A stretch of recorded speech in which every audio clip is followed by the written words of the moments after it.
Hello student, स्वागत है आपका गुरुकुल ज्ञान के मैथ क्लास में। होप आप सभी सही होंगे, अच्छे से आपकी पढ़ाई चल रही होगी।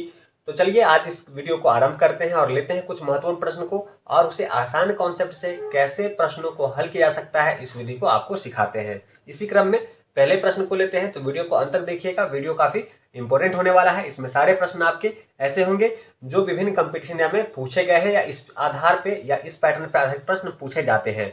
तो चलिए पहले प्रश्न को लेते हैं और उसे हल करते हैं। पहला प्रश्न कह रहा है कि अमन 4/5 समय में गगन से आधा काम करता है। यदि वे एक साथ एक कार्य को पूरा करने में 16 दिन लेते हैं तो गगन को उस कार्य को पूरा करने में कितना समय लगेगा। तो देखिए प्रश्न में हमें दो व्यक्ति दिया गया है। पहला क्या दिया गया है? अमन। दूसरा दिया गया है गगन। प्रश्न यह कह रहा है कि अमन 4/5 समय, 4/5 समय क्या है कि अमन अगर कोई काम 4 दिन में करता है तो गगन उस काम को 5 दिनों में, कितने दिनों में कर रहा है? 5 दिनों में कर रहा है। कितने दिनों में कर रहा है? 5 दिनों में कर रहा है। आगे प्रश्न के मुताबिक कह रहा है कि गगन से आधा काम करता है। कौन? नुमन गगन से आधा काम करता है। तो देखिए आधा काम करता है तो कुछ नहीं करेंगे, इस दोनों का एलसीएम लेंगे। एलसीएम कितना आएगा? 20 आएगा। यानी कि इसे अगर हम कहें कि अगर ये 20 काम कर रहा है तो गगन इससे दुगुना काम करता है। आधा काम कर रहा है अमन, यानी ये दुगुना काम कर रहा है, यानी कि ये 40 काम कर रहा होगा। कितना काम कर रहा होगा? 40 काम कर रहा होगा। ठीक है, इसके हिसाब से देखें तो अमन एक दिन में कितना काम कर रहा है? अगर एक दिन का निकाले तो एक दिन में कितना काम कर रहा है? एक दिन में 5 काम कर रहा है। कितना काम कर रहा है? 5 कर रहा है। इसी प्रकार गगन का देखें तो गगन एक दिन में कितना काम कर रहा है? एक दिन में देखें तो 5 से 40 में भागा देंगे, यानी कि 8 काम कर रहा है। तो ये भी हमें मालूम चल गया कि अमन एक दिन में 5 काम, गगन एक दिन में 8 काम कर रहा है। कितना काम कर रहा है? 8 काम कर रहा है। अगर हम दोनों की बात करें, तो दोनों मिलके 8 और 5 कितने काम कर रहे हैं? दोनों मिलके 13 काम कर रहे हैं। वह काम कितने दिनों में समाप्त हो रहा है? 16 दिन में समाप्त हो रहा है। कितने दिन में हो रहा है? 16 दिन में समाप्त हो रहा है। तो 16 को अगर 13 से गुना कर दे तो कुल काम हमें पता चल जाएगा। क्या मालूम चल जाएगा? कुल काम पता चल जाएगा। आगे प्रश्न यह कर रहा है कि गगन उस कार्य को पूरा करने में कितना समय लगाएगा। तो भाई देख लेते हैं गगन कितना समय लेता है। एक दिन में गगन कितना काम कर रहा है? 8 काम कर रहा है। इसे अगर 8 से भागा दे देंगे कुल काम में गगन के काम से, तो गगन का काम करने का दिन निकल जाएगा। तो चलिए इसे हल कर लेते हैं। अगर इसे हल करें तो 8 दूनी 16, तो हम देखते हैं 13 दूनी 26। ये 26 क्या होंगे? दिन होंगे। यानी कि गगन उस कुल काम को कितने दिनों में समाप्त कर लेगा? 26 दिनों में कर लेगा। और यही क्या होगा? हमारे इस प्रश्न का आंसर हो जाएगा। यही क्या हो जाएगा? हमारे इस प्रश्न का आंसर हो जाएगा। तो होप आप इसे समझ गए होंगे। तो चलिए अगले प्रश्न को लेते हैं और उसे भी हल करते हैं। तो अगले प्रश्न को लेते हैं, काफी इंपॉर्टेंट है और इसे ध्यान से पढ़िए। तो चलिए प्रश्न को लेते हैं और उसे हल करते हैं। प्रश्न कह रहा है कि विजय ने 38,200 रुपये में एक फ्रिज और एक वॉशिंग मशीन एक साथ खरीदी। उसने फ्रिज को 15% के लाभ पर और वॉशिंग मशीन को 24% की हानि पर बेचा और दोनों को सामान्य मूल्य पर बेचा गया। वॉशिंग मशीन का क्रय मूल्य क्या है, यह हमें ज्ञात करना है। वॉशिंग मशीन का क्रय मूल्य क्या है, यह हमें बताना है। तो चलिए इसे हल करते हैं। तो देखिए प्रश्न में क्या है कि प्रश्न में दिया गया है कि 38,000 कितने में? 38,200 रुपये में क्या क्या खरीदा गया है? एक फ्रिज और एक वॉशिंग मशीन खरीदा गया है। तो चलिए लिख लेते हैं, एक फ्रिज खरीदा गया है और एक वॉशिंग मशीन खरीदा गया है। ठीक है, फ्रिज को कितने प्रतिशत के लाभ पर बेचा गया? तो हम देखते हैं कि उसने फ्रिज को 15% के लाभ पर बेचा। कितने? 15% के लाभ पे। 15% को हम लिख सकते हैं 15/100। 15/100 अगर इसे हम हल करें, तो 5 तिया 15 और 20 पंचे 100। तो हम देख रहे हैं कि 3/20 आ रहा है। क्या आ रहा है? 3/20 आ रहा है। यानी कि 20 रुपए के सामान पे उसे 3 रुपए का फायदा हुआ। अगर हम इसका विक्रय मूल्य निकाले, यानी कि उस वस्तु को इसने क्या किया? 23 रुपए में बेचा और 20 रुपए में खरीदा। 20 रुपए में खरीदा, 23 रुपए में बेचा। यह क्या हो गया? इस फ्रिज का इस फ्रिज का क्या हो गया, इस फ्रिज का क्या हो गया, विक्रय मूल्य हो गया। ठीक है, अगर हम वॉशिंग मशीन की बात करें तो इसे 24% हानि में बेचा गया है, यानी कि 76% में इस वस्तु को बेच दिया गया है। 76% में बेच दिया गया है मतलब 76/100 लिख सकते हैं। इसे अगर हल करें तो 19 चौका 76 और 25 चौका 100, तो हम क्या देख रहे हैं, 19/25 आ रहा है। क्या आ रहा है, 19/25 आ रहा है। यह क्या हो गया, ये वॉशिंग मशीन का विक्रय मूल्य हो गया। कितना, 19/25। अगर हम इस इक्वेशन को हल करें, ये हमारा एक इक्वेशन बन गया।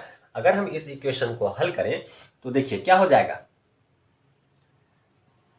फ्रिज बट्टे में हम ले लेते हैं इसे वॉशिंग मशीन को, और अगर इसे हम हल करें, अगर हम इसे हल करें तो यहाँ देखिए, यहाँ भी हल हो सकता है। तो 20 चौका 100 और 20 पंचे 25 चौका 20, 5 चौका 20 और 5 25, ये कट गया, ये थोड़ा आसान हो गया। तो चलिए अब इसे अगर हम हल करें तो हम देखते हैं कि 4 को अगर 19 से गुना करेंगे, 4 को 19 से गुना करेंगे, इधर जाएगा तो 4 ऊपर जाएगा, तो 4 19 से गुना हो जाएगा तो 76 आ जाएगा, और ये नीचे आ जाएगा तो 23 को 5 से गुना करेंगे तो क्या आ जाएगा, 115 आ जाएगा। कितना आ जाएगा, 115 आ जाएगा। ठीक है, आगे प्रश्न में देखिए क्या दिया गया है। प्रश्न में क्या था, ये 38,200 रुपए क्या था, फ्रिज और वॉशिंग मशीन का मूल्य है, दोनों का विक्रय मूल्य है। और यहां हमारा विक्रय मूल्य फ्रिज का आ रहा है 76, वॉशिंग मशीन का आ रहा है 115। कितना आ रहा है, 115। दोनों का अगर विक्रय मूल्य देखें तो दोनों का अगर विक्रय मूल्य देखें, इस दोनों को जोड़ दें तो विक्रय मूल्य हमारा दोनों का आ रहा है 191 हमारे इक्वेशन के हिसाब से। प्रश्न के हिसाब से क्या है, प्रश्न के हिसाब से कह रहा है कि इसका मूल्य 38,000 कितना है, 38,200 है। प्रश्न के हिसाब से कितना है, 38,200 है। प्रश्न के हिसाब से 38,200 है। तो 191 का वैल्यू 38,200 हुआ, तो एक का वैल्यू कितना हो जाएगा, 119 दूनी आपका 182, यानी कि ये 2 बार में कट जाएगा, और 2 0, यानी कि एक का वैल्यू कितना है, 200 है। एक का वैल्यू कितना है, 200 है। हमसे प्रश्न में पूछा क्या गया था, हमसे प्रश्न में पूछा गया था कि भैया ये बताइए कि वॉशिंग मशीन का क्रय मूल्य क्या है, वॉशिंग मशीन का क्रय मूल्य क्या है। वॉशिंग मशीन का हमारे इक्वेशन के हिसाब से क्रय मूल्य विक्रय मूल्य क्या है, 115। क्या है, 115। ठीक है, 115 का अगर हम निकाले, क्रय मूल्य पूछा गया, वॉशिंग मशीन का क्रय मूल्य पूछा गया है, तो हमारे वॉशिंग मशीन का वैल्यू क्या है यहाँ, 115। 115 का वैल्यू निकालेंगे तो क्या करना पड़ेगा, एक का वैल्यू अगर 200 है तो 115 का वैल्यू 115 गुने 200, यानी कि हम इसे गुना करेंगे तो कितना आ जाएगा, 23,000 आ जाएगा। कितना आ जाएगा, 23,000 आ जाएगा। कितना आ जाएगा, 23,000 आ जाएगा। और ये क्या है, इस वॉशिंग मशीन का क्रय मूल्य है, और यही क्या होगा, हमारे इस प्रश्न का आंसर हो जाएगा। तो काफी महत्वपूर्ण प्रश्न था। इस तरह के प्रश्नों का अभ्यास अवश्य करें। अगर आप किसी भी कंपटीशन एग्जाम की तैयारी कर रहे हो, इस तरह के प्रश्नों को आसान तरीके से कैसे हल कर सकते हैं, इस विधि को मैंने आपको सिखाया। इस कॉन्सेप्ट को आप अच्छे से समझ लीजिए और इस तरह के प्रश्नों का अभ्यास कीजिए, ताकि एग्जाम में इस तरह के प्रश्न पूछे जाए तो आप आसानी से इसके उत्तर दे सके। तो चलिए अगले प्रश्न को लेते हैं। उससे पहले अगर आपको वीडियो से लाभ हो रहा हो तो चैनल को सब्सक्राइब अवश्य कीजिएगा, और साथ में बने बेल नोटिफिकेशन को ऑन कीजिएगा, ताकि ऐसी महत्वपूर्ण वीडियो आपको लगातार मिलता रहे। तो चलिए अगले प्रश्न को लेते हैं और उसे हल करते हैं। तो चलिए अगले प्रश्न का हल करते हैं। जब भी आपको इस तरह के प्रश्न दिए जाए, तो इसे कैसे हल करेंगे। आपको यह जो संख्या दी गई है, यह आपका x बराबर है, x बराबर √3 plus √2। Then what is the value of x plus 1/x का हमें वैल्यू बताना है। इस तरह के प्रश्नों को हल करने के लिए कुछ नहीं करेंगे, इन दोनों का क्या करेंगे, स्क्वायर करेंगे। 3 का स्क्वायर करेंगे तो कितना आएगा, 3 आएगा। वहीं देखिए तो इस 2 का स्क्वायर करेंगे तो कितना आएगा, 2 आएगा। दोनों का डिफरेंस मालूम कर लीजिए। दोनों का डिफरेंस अगर हम देखें तो दोनों का डिफरेंस कितना आ रहा है, 1 आ रहा है। कितना आ रहा है, 1 आ रहा है। जब भी इस तरह के इक्वेशन में आपको x plus 1/x x plus 1/x पूछे तो कुछ नहीं करना है। जब भी डिफरेंस 1 आए, तो जब भी x प्लस 1/x का वैल्यू पूछे तो कुछ नहीं करना है, इसका डबल कर दीजिए। कितना, पहले वाले का डबल कर दीजिए। इसका डबल करेंगे तो 2 × √3, यही क्या होगा, इस प्रश्न का आंसर हो जाएगा। ये क्या हो जाएगा? इस प्रश्न का आंसर हो जाएगा।